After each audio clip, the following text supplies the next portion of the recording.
Well, I was introduced to TINYcon because I met one of your employees who talked about the product, talked about kind of the mission of the company, and this idea of employee engagement and creating a happy, fulfilling place to work is something that I spend a lot of time thinking about and trying to do at my own job.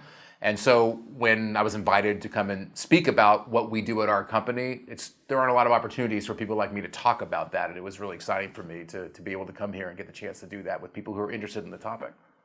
Collegewise is a company that helps kids get into college. Families hire us to kind of guide their kids through the process. And I started this business 19 years ago out of my apartment. And as it's grown, as much as we've thought about how to do a great job for the families who hire us, it's been really important to me to make it a really great place to work for people that feel like the happier our employees are, the better we take care of them, the better service they're able to extend to our customers. And it's something that we spend a lot of time focusing on.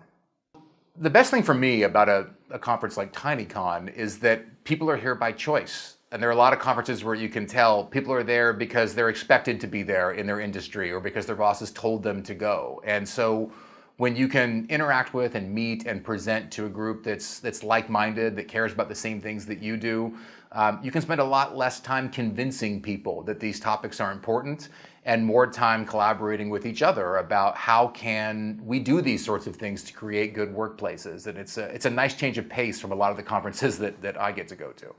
When I thought about what I wanted to talk about and kind of what I hoped people would take from this conference, again, it's really nice to know that people don't need to be convinced that these topics are important.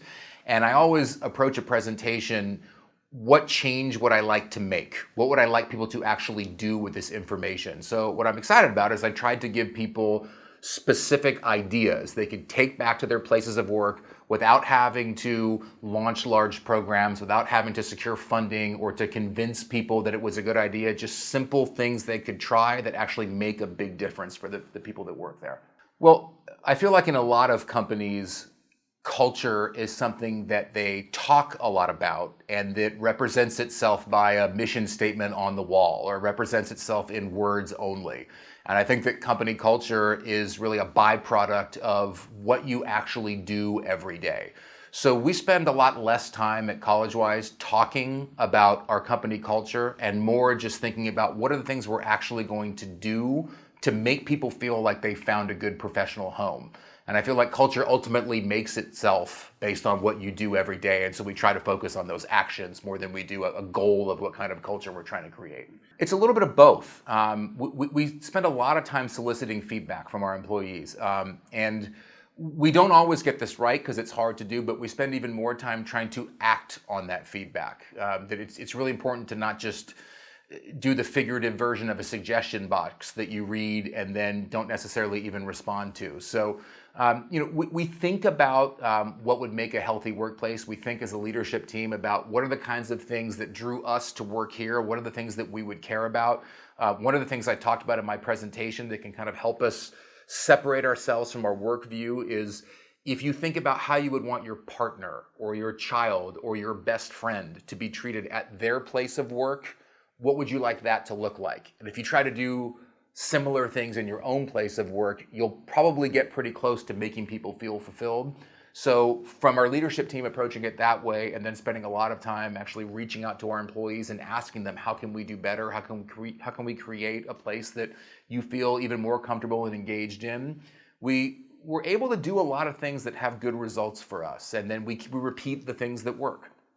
For us, and it can be somewhat labor intensive, but we make it a part of every manager's responsibility to actually sit down and have one-on-ones with their employees where the manager comes only with questions and the manager's job is to listen, to empathize, and to learn rather than just to sit down and say, here's another session where you're going to get feedback from your manager, where you're going to get coaching from your manager. I think those things are important too, but it's even more important to give employees the space to talk to you about it. And I think the worst way to do it, which we avoid, is just to say, I have an open door policy, because that puts all the onus on the employee. The employee has to initiate that conversation, where if the manager goes first, most engaged employees will walk through that door and share the feedback if you go first and ask them specific questions.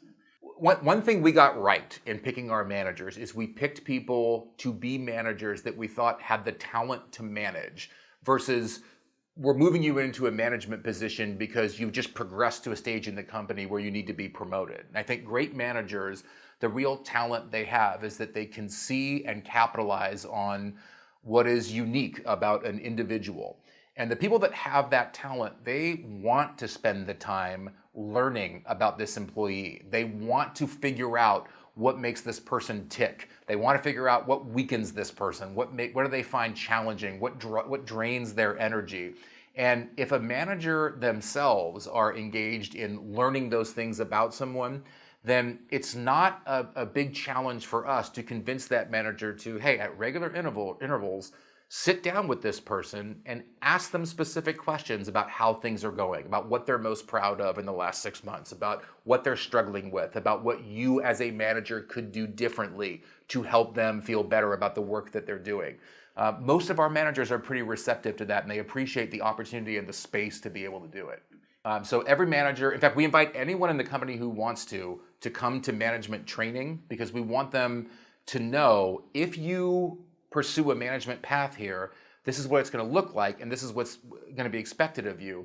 And one of the things that often happens is someone will leave and say, that was really valuable, thanks for bringing me here.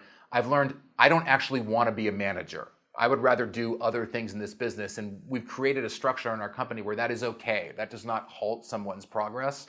But the people that feel emboldened by that initial training, they then seek out those opportunities. They know exactly what it's going to look like, what the expectations are going to be. And then we, regularly throughout the year, we'll run training programs for our people about how do you do a good check-in meeting with an employee? How do you do a 6-month progress report? How do you do a performance review annually? How do you have a good discussion with an employee who's struggling? What does that look like? We want to make sure that they have the training and tools they need to address those things because that's a manager's job.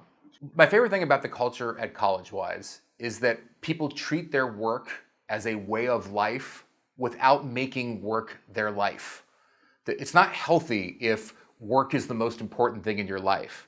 But if people say to themselves, and if we communicate as a company, every day you come to work, at the end of the day, you're either going to leave the workplace a little better or a little worse. Make it a little better every day. And people want to be able to do that. They want to be able to see themselves make an impact. They want to be able to show up to a job where they feel engaged, where they get to do what they do best, and they feel like at the end of every day, I see an impact that I made. And if we can keep giving people opportunities to do that, watching them take us up on that opportunity and watching them do things that we never could have said, this is what's expected of you. It's just them bringing their own unique strengths and their own humanity to their work. That's really exciting for us. And I think it makes us a special place to work.